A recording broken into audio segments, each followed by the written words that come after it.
ka odhi nyime mine ma osebedo ka kale achiedh nade lwet anyuola bang' wito chuogi sani medo yudo fungruok kokalo sir ma imiyogi kod riwruok ma itayo kod apisi ma jagoro ma migawo mar arita Raymond Omolo.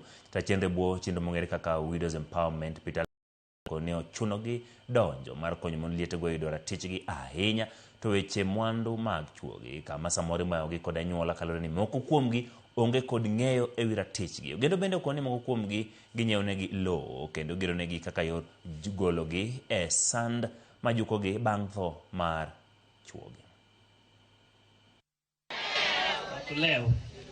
Evelyn na chuora notho 2015 kane otho kane oike otieko dwe achiel yuora nogoya ka nyimine na obiro nena monyisa ni pesa magiwena go nyaka rum mokona ni ok odwa nena dalagi.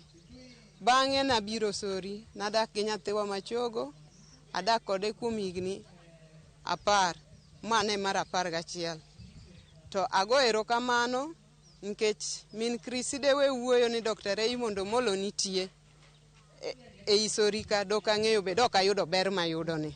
Dr. Raymond Omolo ong'iewo na lo siling 300,000 ochako gero na ot. Cases mag udi to ng'eny nikech most of these widows gisiko ka gikwayo ot nikech kuonde ma gidak ok gidak maber.